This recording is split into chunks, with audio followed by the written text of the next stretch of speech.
Doctor فرحت ہاشمی صاحبہ کے مستند بیانات سننے کے لیے ہمارے چینل قرآنک پلس کو سبسکرائب کریں۔ یہاں قرآن و حدیث کی روشنی میں حقیقی رہنمائی اور روحانی ترقی کے خزانے ملیں گے۔ ابھی جڑیں اور دین کو گہرائی سے سمجھیں۔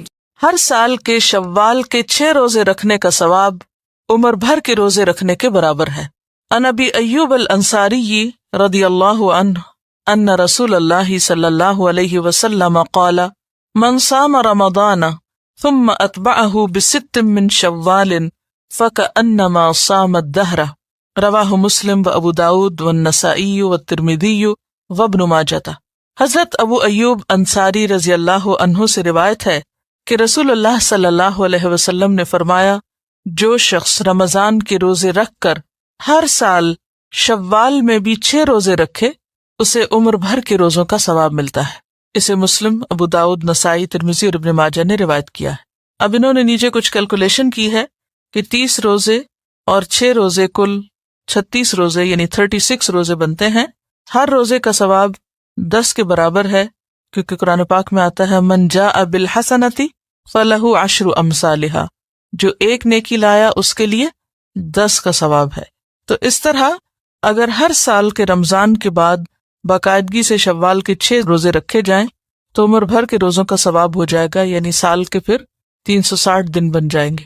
اور آپ کو یہ تو معلوم ہے کہ ہجری کیلنڈر میں سال شمسی کیلنڈر کے مقابلے میں 10 دن کم ہوتا ہے۔ باقاعدگی سے ایام 20 جو ہے روشن راتیں، چاند کی 13، 14 اور 15 تاریخ کے روزے رکھنے سے عمر بھر کے روزوں کا ثواب ملتا ہے۔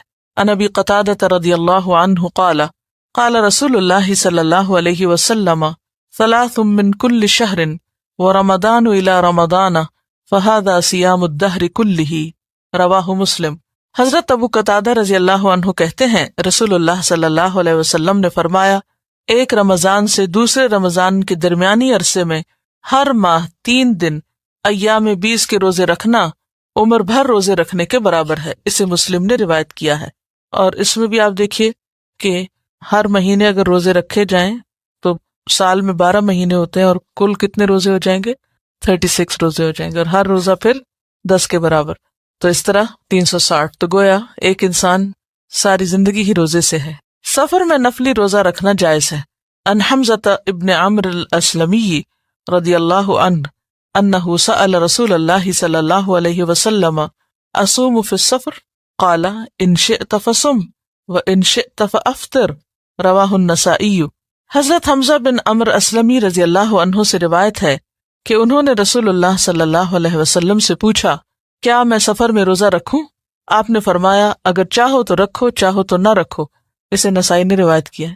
یہ سوال بہت سے لوگوں کا ہوتا ہے، کیا رکھ سکتے ہیں؟ اگر رکھ سکتے تو رکھ لو، اگر نہیں رکھ سکتے نہ رکھو۔ جہاد یا حج کے سفر میں روزہ رکھنے والے کو اللہ تعالیٰ 70 سال کی مسافت کے برابر جہنم سے دور کر دیتے ہیں۔ یعنی اس میں یہ جو فی سبیل اللہ ہے، اس میں انہوں نے اسے اللہ کے راستے میں، یعنی اللہ کے راستے میں جو سفر ہو، اس سفر میں روزے رکھنے سے تعبیر کیا ہے۔ تو طالب علم بھی کس میں ہوتا ہے؟ فی سبیل اللہ ہوتا ہے۔ وہ حدیث آپ نے پڑھی ہوگی، جو علم حاصل کرنے کے لیے نکلے وہ اللہ کے راستے میں ہوتا ہے یہاں تک کہ وہ واپس پلٹ جائے۔ یعنی جب تک آپ گھر جاتے ہیں تو گھر سے نکلنے سے لے کر گھر تک کا سارا وقت کیا وقت ہے؟ فی سبیل اللہ، ظاہر اللہ کی خاطر آپ نکلیں۔ اور ساتھ اگر روزہ بھی ہو تو یہ روزہ پھر کئی گنا زیادہ اجر و ثواب کا باعث بن جاتا ہے، کیونکہ گھر میں رہ کے انسان کے لیے سہولت ہوتی ہے۔ اگر آپ تھکے ہوئے آپ لیٹ جائیں، آپ کم کام کر لیں، لیکن جب آپ کسی خاص مشن پہ نکلتے ہیں، پڑھنے نکلے، پڑھانے نکلے، یا کوئی اور کام اس طرح کا، جیسے یہ حج کے سفر انہوں نے کیا ہے، یہ بھی فی سبیل اللہ سفر شمار ہوتا ہے۔ تو ایسے میں انسان اگر ساتھ روزے میں بھی ہو تو اس کا اجر و ثواب کئی گنا زیادہ ہوتا ہے۔ سوموار اور جمعرات کا روزہ رکھنا رسول اکرم صلی اللہ علیہ وسلم کو پسند تھا۔ عن ابی ہریرہ رضی اللہ عنہ قال قال رسول اللہ صلی اللہ علیہ وسلم تعرض الاعمال یوم الاثنین والخمیس فاحب ان یعرض عملی وانا صائم رواہ الترمذی۔ حضرت ابو ہریرہ رضی اللہ عنہ کہتے ہیں رسول اللہ صلی اللہ علیہ وسلم نے فرمایا، سوموار اور جمعرات کو لوگوں کے اعمال اللہ کے حضور پیش کیے جاتے ہیں، میں چاہتا ہوں کہ جب میرے اعمال اللہ کے ہاں پیش کیے جائیں تو میں اس وقت روزے سے ہوں۔ اسے ترمذی نے روایت کیا۔ یوم عرفہ 9 ذی الحجہ کا ایک روزہ ایک گزشتہ اور ایک آئندہ یعنی 2 سال کے صغیرہ گناہوں کا کفارہ ہے، جبکہ یوم عاشورہ 10 محرم کا روزہ گزشتہ 1 سال کے صغیرہ گناہوں کا کفارہ ہے۔ عن ابی قتادہ رضی اللہ عنہ ان النبی صلی اللہ علیہ وسلم قال صیام یوم عرفہ احتسب علی اللہ ان یکفر السنة التي قبلہ والسنة التي بعدہ وصیام یوم عاشوراء احتسب علی اللہ ان یکفر السنة التي قبلہ، رواہ مسلم۔ حضرت ابو قتادہ رضی اللہ عنہ کہتے ہیں رسول اللہ صلی اللہ علیہ وسلم نے فرمایا، میں اللہ تعالیٰ سے امید رکھتا ہوں کہ یوم عرفہ کے روزے کے بدلے میں اللہ تعالیٰ ایک گزشتہ اور ایک آئندہ سال کے گناہ معاف فرمائیں گے، اور یوم عاشورہ کے روزہ کے بدلے میں گزشتہ 1 سال کے گناہ معاف فرمائیں گے۔ اسے مسلم نے روایت کیا ہے۔ صرف 10 محرم کا روزہ رکھنا مکروہ ہے۔ رسول اکرم صلی اللہ علیہ وسلم شعبان کے مہینے میں باقی سب مہینوں سے زیادہ روزے رکھتے تھے۔ عن عائشہ رضی اللہ عنہا انہا قالت ما رأیت رسول اللہ صلی اللہ علیہ وسلم استکمل صیام شہر الا رمضان وما رأیتہ فی شہر اکثر منہ صیاما فی شعبان، متفق علیہ۔ حضرت عائشہ رضی اللہ عنہا کہتی ہیں میں نے رسول اللہ صلی اللہ علیہ وسلم کو رمضان کے علاوہ کسی مہینے کے پورے روزے رکھتے نہیں دیکھا، نہ ہی شعبان کے علاوہ کسی دوسرے مہینے میں کثرت سے روزے رکھتے دیکھا، یعنی رمضان تو پورا اور اس کے بعد سب سے زیادہ شعبان میں، اور اس کے بعد شوال میں 6، اور اس کے بعد ہر مہینے کے 3 یا پھر ہر ہفتے کے 2 روزے، سوموار اور جمعرات کا، اور اسی طرح عاشورہ کا روزہ، اس کے ساتھ ایک اور ملا کے پہلے یا بعد میں، اور یوم عرفہ کا روزہ۔ لیکن 15 شعبان کو خاص طور پر روزہ رکھنا یہ درست نہیں، اس کے بارے میں جو بھی احادیث ہیں وہ ضعیف ہیں۔ صحیح حدیث سے جو چیز ثابت ہے وہ یہ ہے کہ آپ سارے مہینے میں ہی یعنی کثرت سے روزے رکھتے تھے۔ نفلی روزہ رکھنے میں ایک دن چھوڑ کر دوسرے دن روزہ رکھنے کا طریقہ سب سے افضل ہے۔ عن عبداللہ ابن عمرو رضی اللہ عنہ ان رسول اللہ صلی اللہ علیہ وسلم قال صم فی کل شہر 3 ایام قلت انی اقوى من ذلك فلم يزل يرفعني حتى قال صم يوما وافطر يوما فانه افضل الصيام وهو صوم اخی داؤد علیہ السلام، متفق علیہ۔ حضرت عبداللہ بن عمرو رضی اللہ عنہ سے روایت ہے کہ رسول اللہ صلی اللہ علیہ وسلم نے فرمایا ہر ماہ 3 دن کے روزے رکھو، یعنی ایام 20 کے۔ میں نے عرض کیا مجھ میں اس سے زیادہ طاقت ہے۔ رسول اللہ صلی اللہ علیہ وسلم برابر مجھ سے روزے کم کراتے رہے، حتیٰ کہ آپ نے فرمایا 1 دن روزہ رکھو اور 1 دن چھوڑ دو، یہ افضل ترین روزے ہیں۔ میرے بھائی داؤد علیہ السلام کا یہی طریقہ تھا۔ اسے بخاری اور مسلم نے روایت کیا ہے۔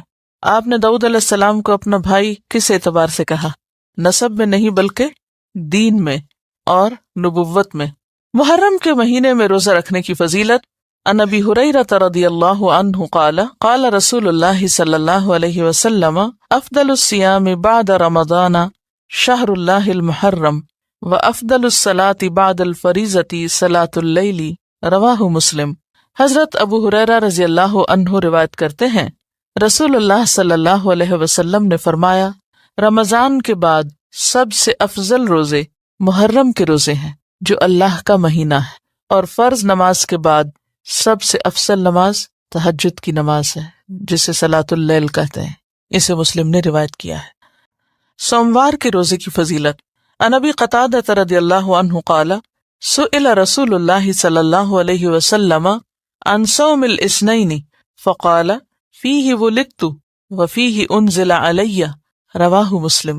حضرت ابو قتادہ رضی اللہ عنہ کہتے ہیں رسول اللہ صلی اللہ علیہ وسلم سے سوموار کے روزے کے بارے میں سوال کیا گیا تو آپ نے فرمایا اس دن میں پیدا کیا گیا اور اسی دن مجھ پر قرآن نازل ہونا شروع ہوا۔ اسے مسلم نے روایت کیا ہے۔ ذی الحجہ کے پہلے 9 روزے رکھنا مستحب ہے۔ ذی الحج کے مہینے میں جو پہلے 9 دن ہے، کیونکہ 10ویں تاریخ کو تو عید ہوتی ہے، کیونکہ وہ دن بہت افضل ایام ہیں، یعنی ان دنوں میں کوئی بھی نیک عمل کرنا بہت زیادہ اجر و ثواب کا باعث ہے۔ ہر ماہ کوئی سے 3 روزے رکھنا مستحب ہے۔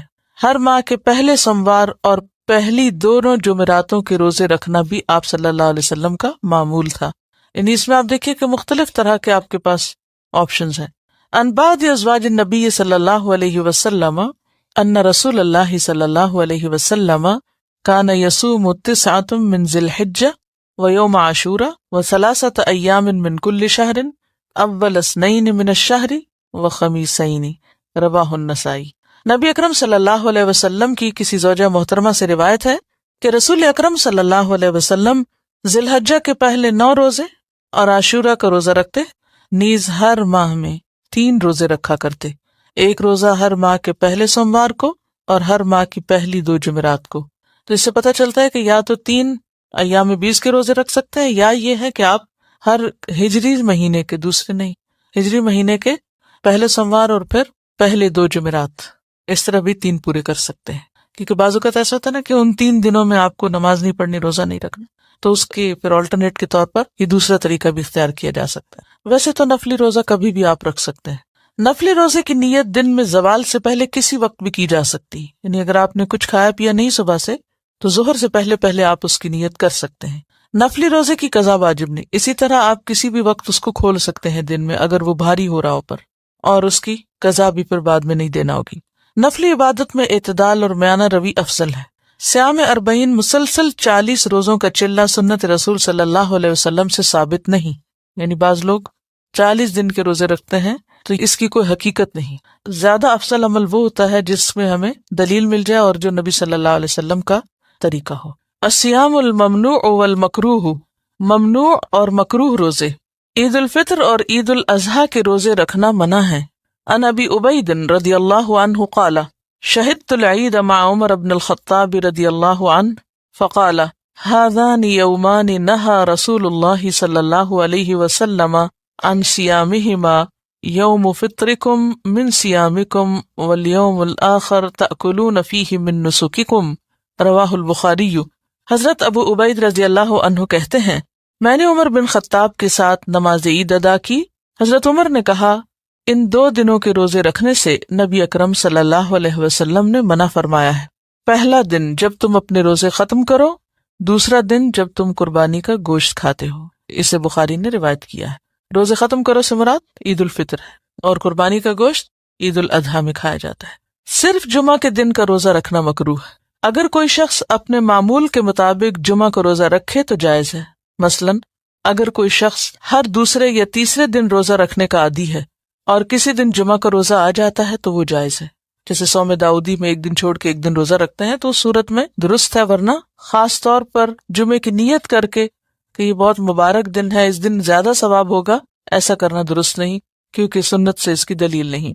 عن ابی ہریرہ عن النبی صلی اللہ علیہ وسلم قال لا تختصوا لیلۃ الجمعۃ بقیام من بین اللیالی ولا تخصوا یوم الجمعۃ بصیام من بین الایام الا ان یکون فی صوم یصومہ احدکم، رواہ مسلم۔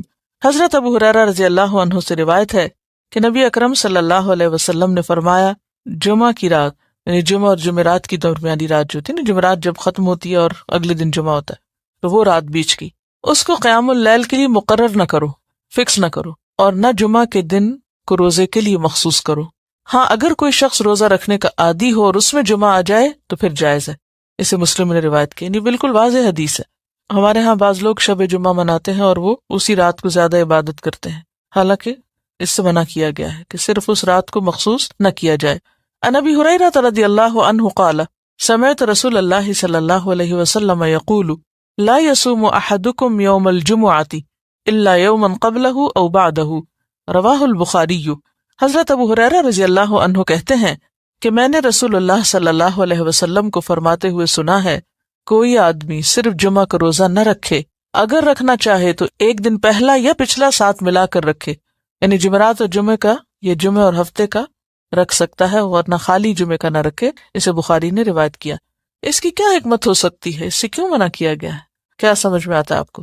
جمعہ عید کا دن ہے، اور اصل میں بات یہ ہے کہ جو چیز اللہ اور اس کے رسول صلی اللہ علیہ وسلم نے مخصوص نہیں کی وہ ہمیں اپنی طرف سے، اپنی عقل سے، اپنے قیاس سے نیکی سمجھ کے مخصوص نہیں کرنی چاہیے، ٹھیک ہے نا؟ کیونکہ اگر کوئی چیز قیاس کے ذریعے عبادت بن سکتی تو پھر یہ جمعے کی رات کو ہماری تصور اور خیال میں ایک نیکی کی رات سمجھا جاتا ہے، تو یہ سوچ کے کہ اس دن کا ثواب زیادہ ہے، کیونکہ جمعے کے دن کے کئی فضائل ہیں، لیکن اسی دن روزہ رکھنے سے منع کر دیا گیا۔ تو اصل حکم کیا ہے کہ ما آتاکم الرسول فخذوہ وما نہاکم عنہ فانتہوا، جو وہ دیتے ہیں تم کو لے لو، جس سے روکتے ہیں رک جاؤ۔ اصل معاملہ اطاعت کا معاملہ ہے کہ کون کتنا فرما بردار ہے۔ اور ویسے بھی آپ دیکھیے کہ دین میں بہت ساری چیزیں جنہیں اللہ اور اس کے رسول صلی اللہ علیہ وسلم نے مقرر نہیں کیا، وہ بندوں پہ مقرر کر دینا کیا ہے؟ بندوں کے ساتھ زیادتی، بندوں کے لیے زندگی دوبھر کرنا ہے۔ جیسے کہ یہ چیز اتنے 1000 دفعہ پڑھو، تو وہ کیا ہے بندوں کے لیے؟ مشکل، یعنی اللہ کا ذکر بھی ایک بوجھ بن گیا۔ تو اسی طرح کوئی بھی دن کسی کام کے لیے اس طرح مقرر کر دینا کہ اس میں پھر اس کام کی پابندی کی جائے، جبکہ اللہ اور اس کے رسول صلی اللہ علیہ وسلم نے پابندی نہیں کروائی، تو یہ بندوں کے لیے مشکلات پیدا کرنے کا سبب ہے، اور اس سے پرہیز کرنا چاہیے۔ یعنی انسانوں کو کوئی حق نہیں کہ اب شریعت میں اضافے کریں۔ صوم وصال یعنی شام کے وقت روزہ افطار نہ کرنا اور کچھ کھائے پیے بغیر اگلا روزہ شروع کر دینا مکروہ ہے۔ اس کو صوم وصال، وصال کا مطلب ہوتا ہے جوڑنا، ملانا۔ عن ابی ہریرہ رضی اللہ عنہ قال نہى رسول اللہ صلی اللہ علیہ وسلم عن الوصال فی الصوم فقال له رجل من المسلمین انك تواصل یا رسول اللہ صلی اللہ علیہ وسلم قال وأيكم مثلی انی ابیت یطعمنی ربی ویسقینی متفق علیہ۔ حضرت ابو ہریرہ رضی اللہ عنہ کہتے ہیں رسول اللہ صلی اللہ علیہ وسلم نے صوم وصال سے منع فرمایا۔ تو ایک آدمی نے عرض کیا یا رسول اللہ صلی اللہ علیہ وسلم، آپ تو صوم وصال رکھتے ہیں۔ آپ نے فرمایا تم میں مجھ جیسا کون ہے؟ میں رات کو سوتا ہوں تو مجھے میرا رب کھلاتا بھی ہے پلاتا بھی ہے۔ اسے بخاری اور مسلم نے روایت کیا۔ اب اس کھلانے پلانے سے مراد وہ بھی ہو سکتا ہے جیسے حضرت مریم کو یعنی معجزاتی طور پہ کھلایا پلایا جاتا تھا، اور اس سے مراد روحانی غذا بھی ہو سکتی کہ انسان اگر روحانی طور پر زیادہ مضبوط ہو تو اگر دنیاوی اعتبار سے کھانا پینا کم بھی ہو تو انسان کے اندر پھر بھی اسٹیمنا باقی ہوتا ہے۔ اب اس کا اصل معنی آپ نے خود نہیں بتایا، لہٰذا ان دونوں میں سے کوئی بھی ہو سکتا ہے۔ اور یہ جو کہا تم میں مجھ جیسا کون ہے، تو اس مراد یہ کہ میں تو اللہ کا پیغمبر ہوں۔ آپ کی حیثیت تو مختلف ہے اس اعتبار سے، اور آپ کی طاقت اور آپ کی جو اسٹیمنا ہے وہ عام بندوں سے کہیں زیادہ تھا، عبادت کا اور باقی کاموں کے لیے بھی۔ رمضان شروع ہونے سے پہلے استقبال کے طور پر روزے رکھنا منع ہے۔ اگر کوئی شخص اپنے گزشتہ معمول کے مطابق روزے رکھتا چلا آ رہا ہے اور وہ دن اتفاقاً رمضان سے 1 یا 2 روز پہلے آ گیا تو کوئی حرج نہیں۔ عن ابی ہریرہ رضی اللہ عنہ قال قال رسول اللہ صلی اللہ علیہ وسلم لا يتقدمن احدكم رمضان بصوم يوم او يومين الا ان يكون رجل كان يصوم صوما فليصوم ذلك اليوم متفق علیہ۔ حضرت ابو ہریرہ رضی اللہ عنہ کہتے ہیں رسول اللہ صلی اللہ علیہ وسلم نے فرمایا رمضان سے 1 یا 2 دن پہلے کوئی آدمی روزہ نہ رکھے، البتہ وہ شخص جو اپنے معمول کے مطابق روزہ رکھتا آ رہا وہ رکھ سکتا ہے۔ اسی طرح شک کا روزہ رکھنا بھی منع ہے کہ کوئی شخص 1 دن پہلے صرف اس لیے روزہ رکھ لے کہ کیا پتا چاند کہیں نظر آ گیا ہو تو میرا کہیں روزہ رہ نہ جائے، یعنی یا تو چاند دیکھو یا پھر 30 دن مکمل کر لو اگر بادل وغیرہ ہوں۔ مسلسل روزے رکھنا بھی منع ہے۔ عن عبداللہ بن عمرو بن العاص رضی اللہ عنہما قال قال رسول اللہ صلی اللہ علیہ وسلم یا عبداللہ الم اخبر انک تصوم النہار وتقوم اللیل فقلت بلا یا رسول اللہ قال فلا تفعل صم وافطر قم ونم فإن لجسدك عليك حقا وإن لعينك عليك حقا وإن لزوجك عليك حقا وإن لزورك عليك حقا لا صام من صام الدهر متفق علیہ۔ حضرت عبداللہ ابن عمرو ابن عاص رضی اللہ عنہ کہتے ہیں رسول اللہ صلی اللہ علیہ وسلم نے مجھے فرمایا اے عبداللہ مجھے خبر ملی ہے کہ تم ہمیشہ دن کو روزہ رکھتے ہو اور رات کو قیام کرتے ہو۔ میں نے عرض کیا ہاں یا رسول اللہ صلی اللہ علیہ وسلم میں ایسا ہی کرتا ہوں۔ آپ صلی اللہ علیہ وسلم نے فرمایا ایسا مت کرو، روزہ رکھو بھی اور چھوڑ بھی دو، رات کو قیام بھی کرو اور آرام بھی کرو، تمہارے جسم کا تم پر حق ہے، تمہاری آنکھ کا تم پہ حق ہے یعنی سونا بھی چاہیے، تمہاری بیوی کا تم پر حق ہے، تمہارے مہمان کا تم پر حق ہے۔ جس نے مسلسل روزے رکھے اس کا کوئی روزہ نہیں، کیونکہ وہ پھر جسم ویسے ہی عادی ہو جاتا ہے بھوکا رہنے کا، تو وہ پھر بھوک کی جو ایک کیفیت ہوتی ہے یا تڑپ ہوتی ہے وہ محسوس بھی نہیں ہوتی، وہ روزہ نہیں بلکہ عادت ہو گئی، جسے بخاری اور مسلم نے روایت کیا۔ ایام تشریق یعنی 11، 12، 13 ذوالحجہ کے روزے رکھنا منع ہے، البتہ جو حاجی قربانی نہ دے سکے وہ منا میں ایام تشریق کے روزے رکھ سکتا ہے۔ عن عائشة بن عمر قال لم يرخص في أيام التشريق أن يصمن إلا لمن لم يجد الهدي رواہ البخاری۔ حضرت عائشہ اور حضرت ابن عمر رضی اللہ عنہما سے روایت ہے کہ ایام تشریق میں کسی آدمی کو روزہ رکھنے کی اجازت نہیں دی گئی سوائے اس حاجی کے جو قربانی نہ دے سکے. یہاں اصل میں لمن لم یجد الہدیہ ہے، اس کا ترجمہ ہے کہ جو ہدی نہ پائے، یعنی جو قربانی نہ دے سکتا ہو، یہ مراد ہے. حاجی کو عرفات میں 9 ذی الحج یعنی یوم عرفہ کا روزہ رکھنا منع ہے. ان میمونہ رضی اللہ عنہا ان الناس شکوا فی صیام النبی صلی اللہ علیہ وسلم یوم عرفہ فارسلت الیہ بحلاب وهو واقف فی الموقف فشرب منه والناس ينظرون، متفق علیہ. حضرت میمونہ رضی اللہ عنہا سے روایت ہے کہ لوگوں نے عرفہ کے دن نبی اکرم صلی اللہ علیہ وسلم کے روزے میں شک کیا تو انہوں نے یعنی حضرت میمونہ نے آپ کے پاس دودھ بھیجا. آپ نے اس پیالے سے دودھ پیا. اس وقت آپ میدان عرفات کے موقف میں کھڑے تھے، لوگ آپ کو دیکھ رہے تھے. اسے بخاری اور مسلم نے روایت کیا. تو معلوم کرنے کا یہ کتنا اچھا طریقہ ہے، بجائے اس کے کہ کسی کو کہلوا کے بھیج دی کہ اچھا جا کے پوچھ کے کہ آپ کا روزہ ہے یا نہیں. انہوں نے دودھ بھیج دیا کہ اگر آپ پی لیں گے تو پتہ چل جائے گا کہ روزہ نہیں ہے. نصف شعبان کے بعد روزے نہیں رکھنا چاہیے. عن ابی ہریرہ رضی اللہ عنہ قال قال رسول اللہ صلی اللہ علیہ وسلم اذا بقی نصف من شعبان فلا تصوموا، رواہ الترمذی. حضرت ابو ہریرہ رضی اللہ عنہ کہتے ہیں رسول اللہ صلی اللہ علیہ وسلم نے فرمایا جب نصف شعبان باقی رہ جائے یعنی رمضان سے 15 دن پہلے تو نفلی روزے نہ رکھو. اسے ترمذی نے روایت کی. کیوں منع کیا گیا؟ تاکہ رمضان کے لیے طاقت بحال ہو جائے. عورت کا اپنے شوہر کی اجازت کے بغیر نفلی روزہ رکھنا منع ہے. عن ابی ہریرہ رضی اللہ عنہ ان رسول اللہ صلی اللہ علیہ وسلم قال لا تصوم المرأة وزوجها شاهد یوما من غیر شہر رمضان الا باذنہ، رواہ الترمذی.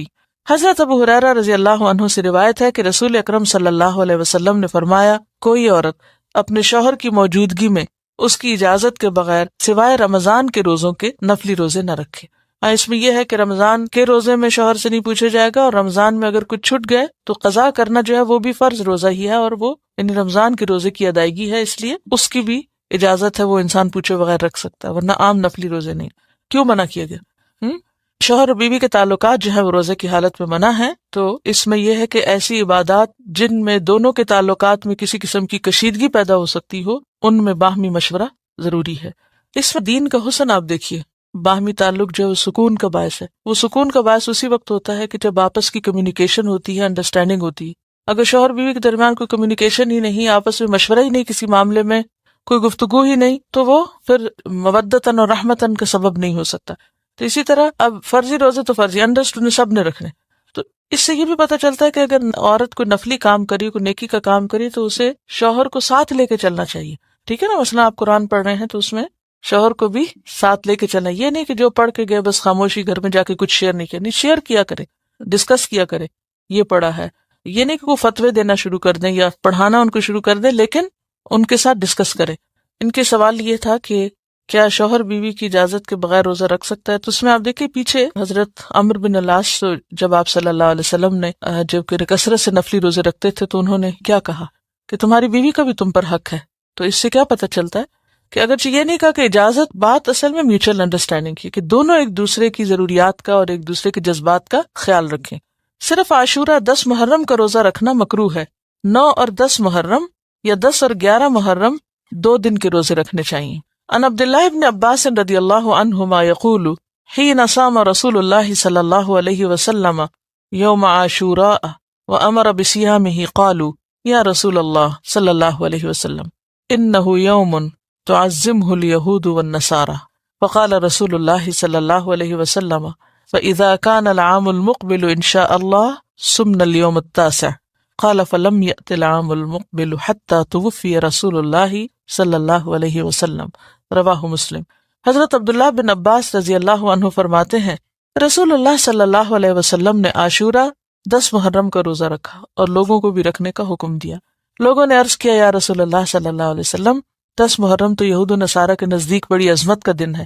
آپ نے فرمایا اچھا، آئندہ سال ہم انشاءاللہ 10 محرم کے ساتھ 9 محرم کا روزہ بھی رکھیں گے. لیکن آئندہ سال آنے سے پہلے ہی رسول اللہ صلی اللہ علیہ وسلم اس دنیا سے رخصت ہو گئے. اسے مسلم نے روایت کیا. یوم عاشورہ 10 محرم کی فضیلت کی وجہ یہ ہے کہ جب رسول اکرم صلی اللہ علیہ وسلم مدینہ منورہ تشریف لائے تو یہودی 10 محرم کا روزہ رکھتے تھے. ان سے وجہ پوچھی گئی تو انہوں نے کہا اس روز اللہ تعالیٰ نے موسیٰ علیہ السلام کو فرعون پہ غلبہ عطا کیا تھا. لہٰذا ہم شکرانے کے طور پر اس دن کا روزہ رکھتے ہیں۔ رسول اللہ صلی اللہ علیہ وسلم کو یہ بات معلوم ہوئی تو آپ نے فرمایا یہودیوں کی نسبت ہم موسیٰ علیہ السلام کے زیادہ قریب ہیں، اور مسلمانوں کو اس دن کا روزہ رکھنے کا حکم دیا۔ مگر جب رمضان کے روزے فرض کیے گئے تب آپ صلی اللہ علیہ وسلم نے فرمایا اب جو چاہے 10 محرم کا روزہ رکھے، جو نہ چاہے نہ رکھے۔ اسے مسلم نے روایت کیا۔ صرف ہفتے کے دن کا روزہ رکھنا ممنوع ہے۔ عن عبداللہ ابن بسر عن اخت السماء رضی اللہ عنہا ان رسول اللہ صلی اللہ علیہ وسلم قال لا تصوموا يوم السبت الا فيما افترض عليكم فإن لم يجد احدكم الا عود عنبة او لحاء شجرة فليمزغها رواہ ابن خزیمہ۔ حضرت عبداللہ بن بسر اپنی بہن سما سے روایت کرتے ہیں کہ رسول اللہ صلی اللہ علیہ وسلم نے یہ فرمایا کہ ہفتے کا روزہ سوائے فرض روزے کے نہ رکھو، اگر کھانے کو اور کوئی چیز نہ ملے تو انگور کی لکڑی یا درخت کی چھال ہی چبا لو، یعنی کچھ نہ کچھ ضرور چکھو۔ ہفتہ چونکہ اہل کتاب کی عید کا دن تھا، سبت، لہٰذا آپ صلی اللہ علیہ وسلم نے ہفتے کے ساتھ جمعہ یا اتوار کے دن کا روزہ ملا کر رکھنے کا حکم دیا۔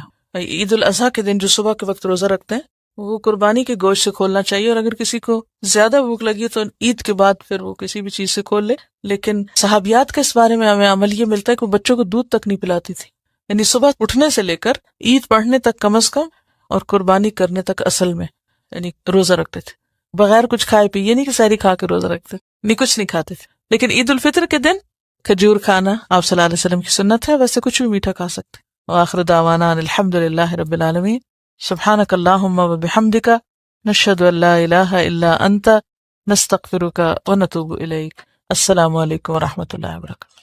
ڈاکٹر فرحت ہاشمی صاحبہ کے مستند بیانات سننے کے لیے ہمارے چینل قرآنک پلس کو سبسکرائب کریں۔ یہاں قرآن و حدیث کی روشنی میں حقیقی رہنمائی اور روحانی ترقی کے خزانے ملیں گے۔ ابھی جڑیں اور دین کو گہرائی سے سمجھیں۔